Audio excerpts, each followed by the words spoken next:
Ladies and gentlemen, Mr. Nigel Farage. Le plus europhobe des pro-Brexit, invité vedette d'un meeting de campagne. Theresa May, première dirigeante étrangère à se rendre à la Maison-Blanche. Je suis heureuse de pouvoir vous féliciter pour votre sensationnelle victoire. Donald Trump met en scène son rapprochement avec la Grande-Bretagne. Nous nous engageons à faire durer cette relation très spéciale. Le Brexit, le président américain protectionniste s'en réjouit ouvertement sur fond de déclarations hostiles envers l'Union européenne. Des provocations répétées qui agacent et préoccupent sérieusement le patron du Conseil européen. Les déclarations inquiétantes de la nouvelle administration américaine rendent notre avenir hautement imprévisible.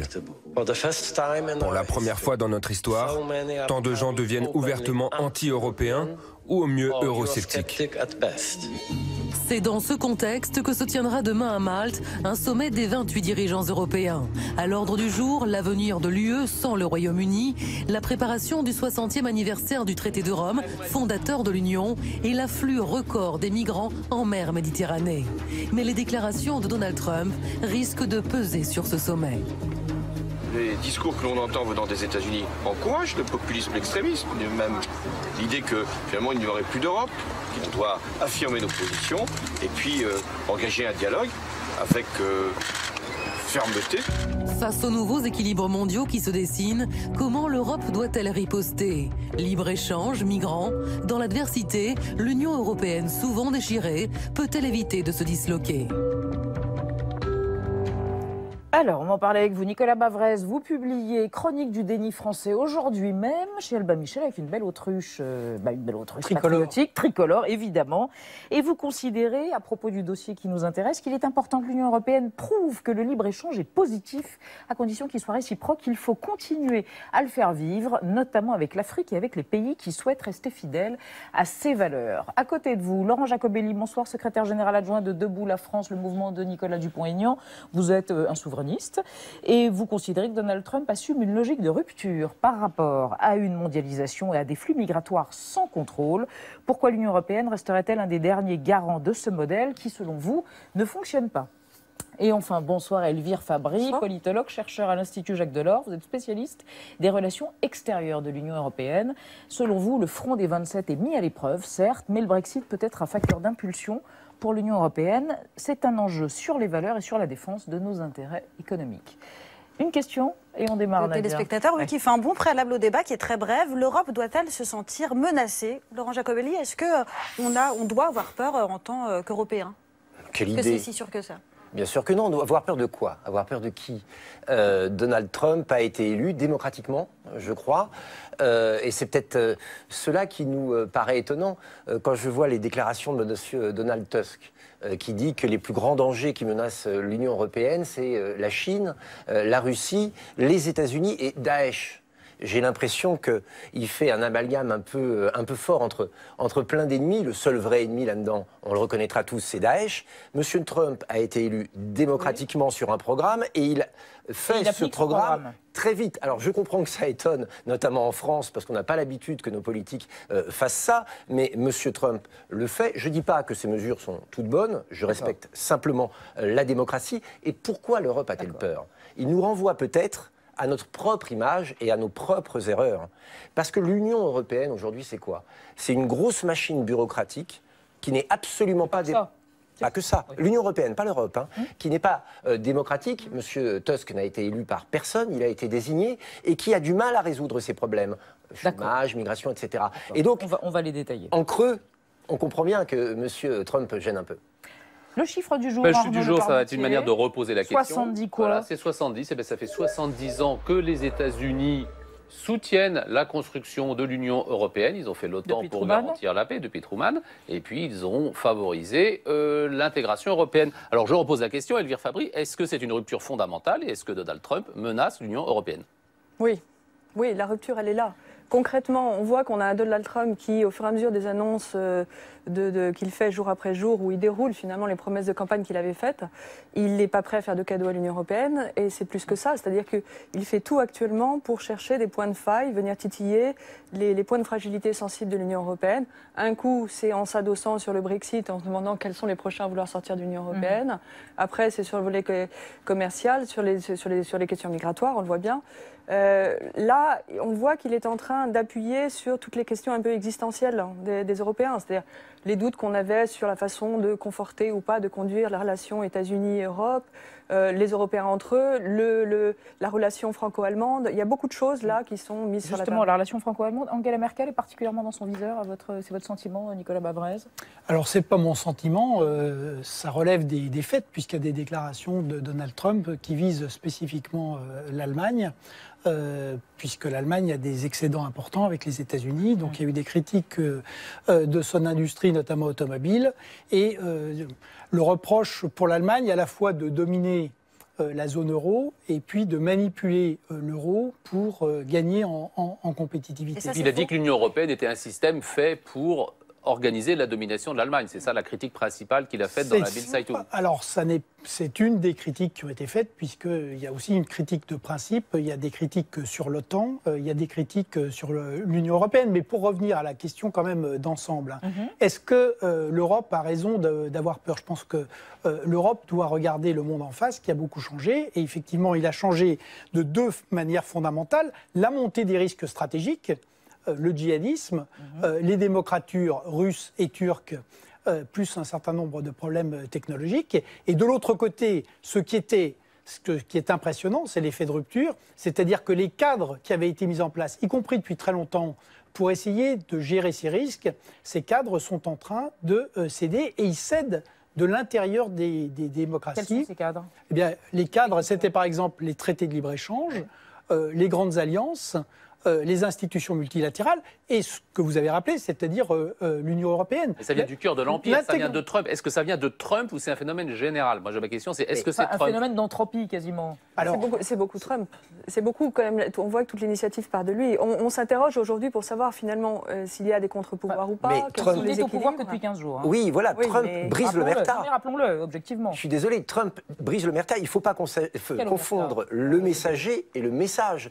Trump ose dire tout ce qui ne va pas dans l'Union européenne. Il ose dire tout ce qui ne fonctionne pas. On disait tout à l'heure le rôle hégémonique de l'Allemagne au sein de l'Union européenne. Mais nous, Français, sommes bien placés pour le savoir. Oui, c'est vrai, l'euro est calqué sur le D-Mark. Oui, c'est vrai, l'Allemagne gère de fait l'Europe. Quand on voit tous les candidats à la présidence de la République française, leur premier voyage, c'est Berlin. C'est un fait. Et le seul tort de Donald Trump aujourd'hui, c'est de le dire haut et fort, ce que personne n'osait faire jusqu'alors. D'abord, Donald Trump, il a beaucoup dit pendant la campagne, mais maintenant, il fait. Et là, il y a un point d'accord, c'est que les populistes, et il faut bien avoir ça en tête, ils font souvent ce qu'ils disent. Ils font ce qu'ils disent. Et ce qu'ils font n'est pas plaisant.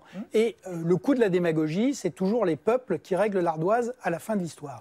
Et donc, aujourd'hui, Donald Trump conduit une politique qui est une politique dangereuse pour les États-Unis, mais aussi pour le reste du monde. Pourquoi? Parce que, comme je l'ai dit, c'est un monde qui est dangereux, un monde qui est très instable, et quand la première puissance du monde rajoute une instabilité structurelle, quand finalement elle est dirigée par quelqu'un qui fait une émission de télé-réalité tous les jours en rajoutant une action de communication extrêmement spectaculaire mais largement irresponsable, eh bien on accroît la dangerosité du monde. Et franchement, il l'est suffisamment pour qu'on ne joue pas avec.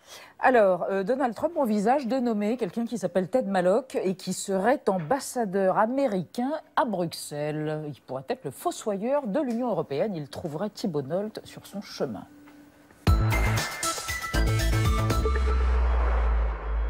Ils sont au centre de l'histoire et méritent forcément quelques déboires. Tandis que Trump poursuit son saccage diplomatique, l'ambassadeur pressenti de Washington à Bruxelles veut la mort de l'Union européenne. Alors, faut-il priver Ted Malloch de Ferrero Rocher? Ted Malloch est le choix de Trump pour le représenter à Bruxelles. Si aucun des 28 membres de l'UE ne s'y oppose, Theodore Roosevelt Malloch, il a une vague parenté avec l'ancien président Roosevelt, viendra souffler sur les braises de l'Union européenne. Teddy a été clair. Il a déjà participé à la chute de l'URSS et le tour de l'Europe arrive. Nous ne sommes plus vos amis. Nous allons vous ruiner, nous allons vous dompter, nous allons faire de vous nos petits toutous, voire nos petites chiennes. Ted, vous plaisantez. En plus de menacer ses futurs partenaires de mort politique, il a insulté le président de la Commission, le replaçant au niveau d'un maire, et prophétisé la disparition de l'euro à 18 mois. Malloch a été économiste, auteur notamment de La vertu en affaires, stratège en business international, membre exécutif du Forum économique mondial, diplomate à l'ONU ou prof à Oxford. Margaret Thatcher qualifiait ce champion de l'élite mondialisée de Sherpa global. Et pourtant, Ted vomit les élites captant le travail du bon peuple. Il faut rendre le pouvoir au peuple. James, vous avez le pouvoir de raccrocher ce téléphone et de me servir un verre. Bien, monsieur.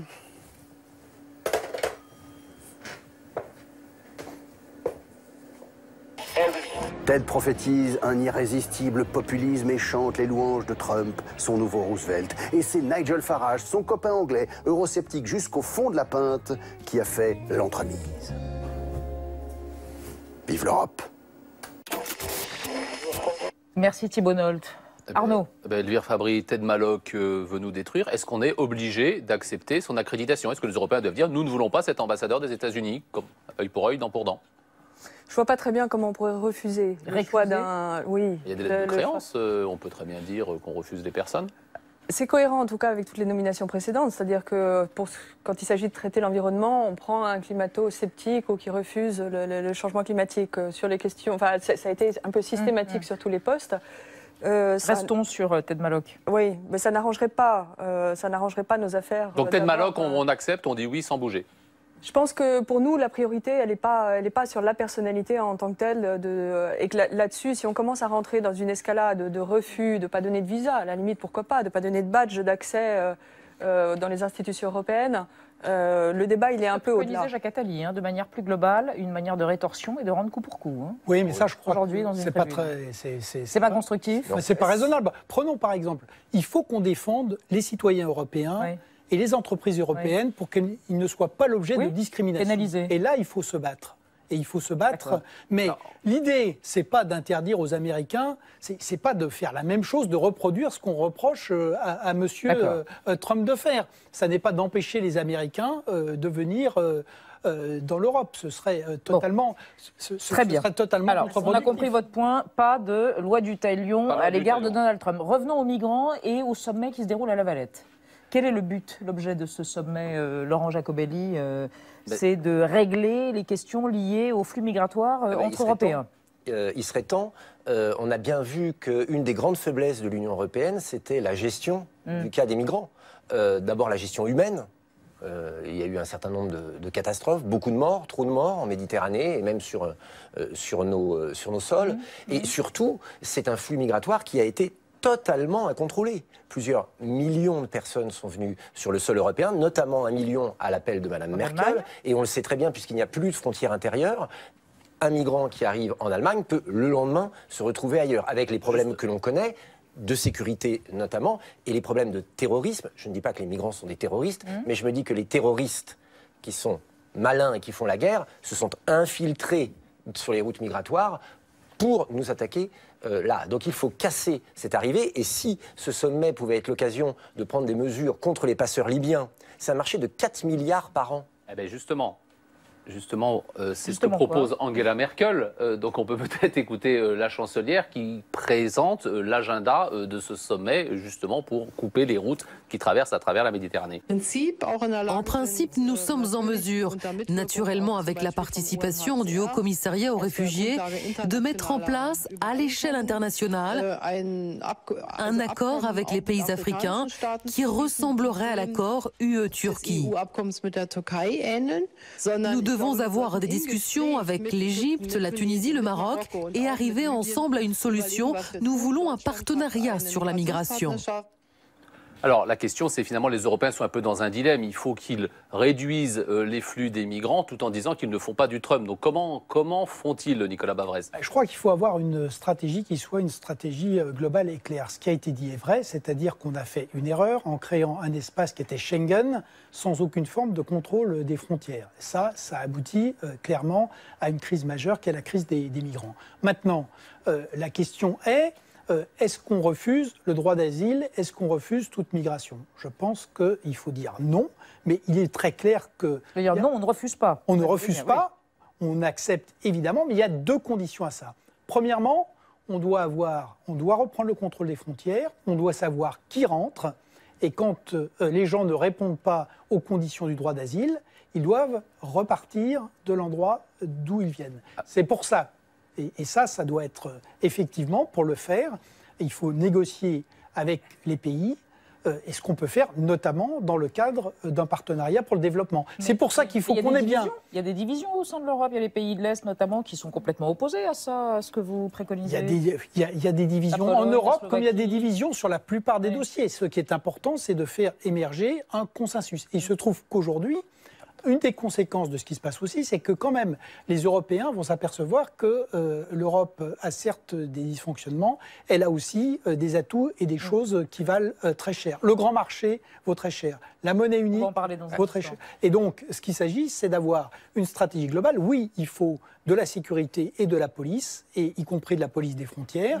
Il faut aussi des politiques d'intégration. Il faut aussi des politiques d'aide au développement qui permettent d'avoir des partenariats avec les pays. Je pose la question, sachant que la Hongrie, la Pologne, la Slovaquie sont extrêmement opposés à ce que préconise l'Europe et Mme Merkel, par exemple. Là, il y a quand même un objectif clair à la Valette qui est en effet, de répliquer un peu ce qui a été fait avec la Turquie sur le front oriental, sur la Méditerranée centrale.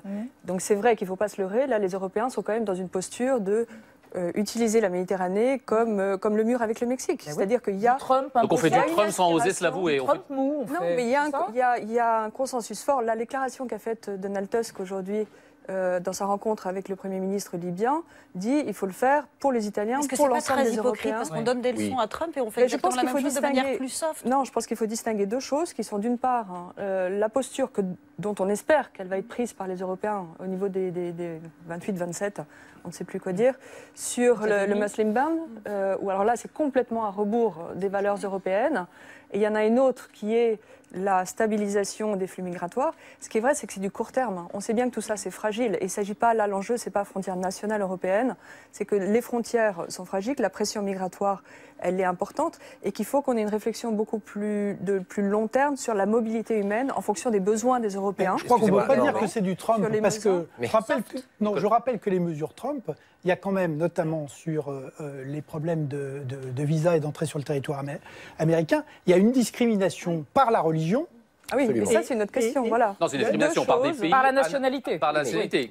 Et de facto par la religion. La majorité écrasante musulmane. Et au sein des musulmans, une discrimination par le caractère commerce ou pas commerce avec l'Arabie Saoudite qui est de côté. Oui, et ça, on n'en veut pas aux Européens. Et donc, on ne peut pas dire que l'Europe fait du tout ceci. En revanche, il est normal d'avoir une politique organisée de l'immigration et de l'asile. Un mot, Laurent Jacobelli. Oui, on n'est pas obligé de choisir entre une politique qui ne marche pas et une politique qui ne marche pas. Celle de Trump ou celle de l'Union européenne. Croire qu'on va régler le problème migratoire à 27 en ayant des intérêts, des volontés, des cultures différentes, c'est illusoire. Chaque pays doit reprendre le contrôle de ses frontières. Chaque pays doit décider du nombre de réfugiés qu'il peut ou qu'il veut prendre.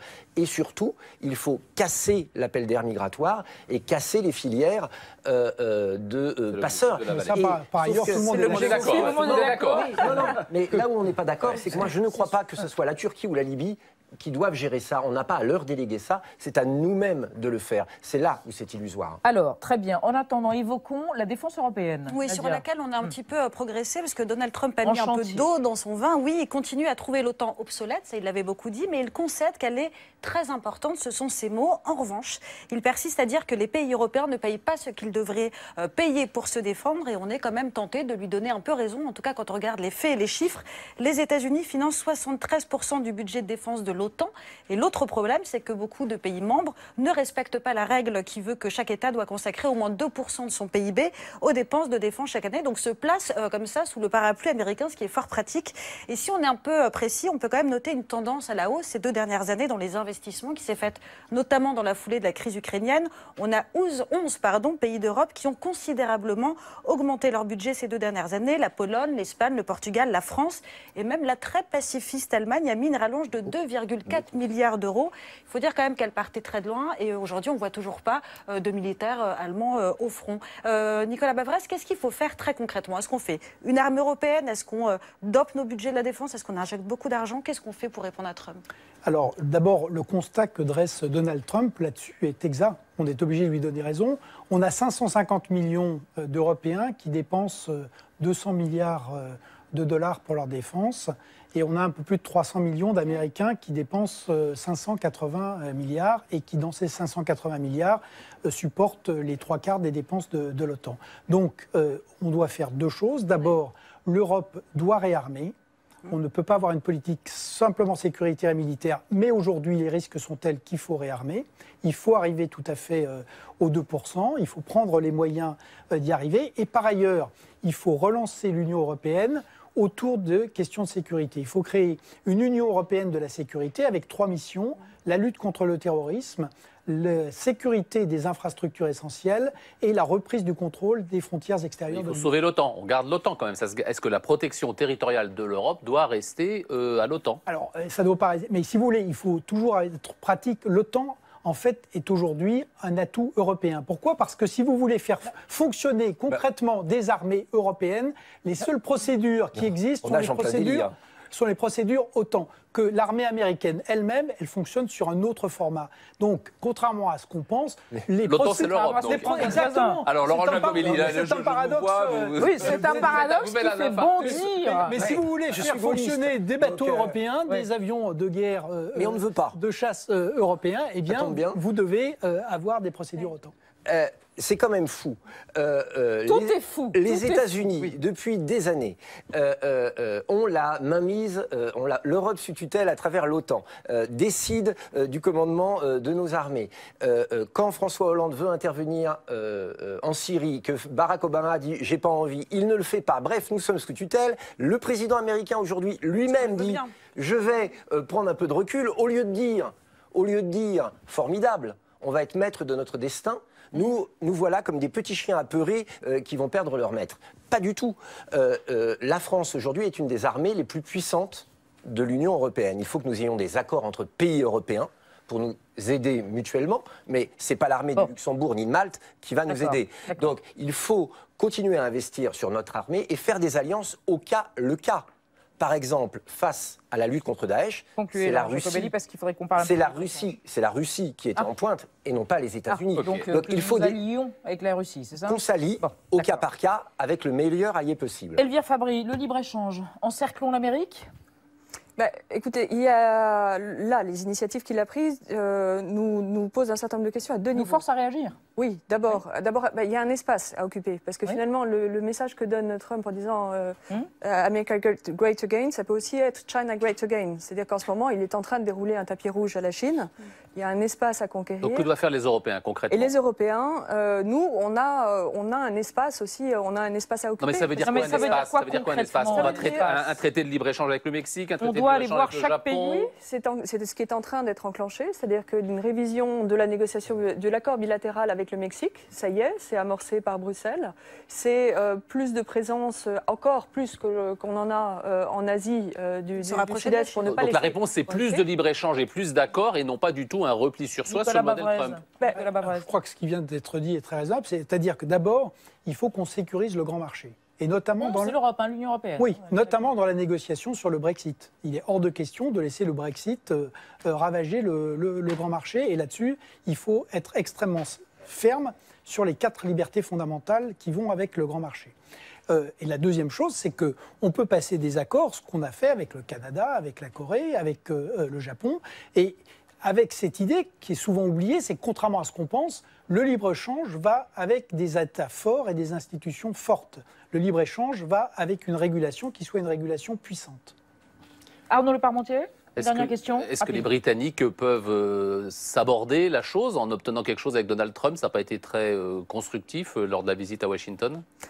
Au stade actuel, ils peuvent discuter de ce qu'ils veulent. Ils ne peuvent pas, de toute façon, se lancer dans un accord bilatéral avant que le Royaume-Uni soit sorti de l'Union européenne. Donc déjà, on en a pour 2 ans. Bon. Et de toute façon, les États-Unis auraient quand même intérêt de savoir un peu quelle va être la relation entre Royaume-Uni et l'Europe pour savoir exactement quel est l'intérêt qu'ils peuvent tirer. Mais qu'est-ce que le Royaume-Uni peut tirer de plus des États-Unis que ce qu'ils ont actuellement? Il y a un gros point d'interrogation. Eh bien, on terminera ce soir dans le cadre de ce dossier sur ce point d'interrogation qui nous laisse un peu bouche bée. Certes, merci à vous 3. Merci. Dans un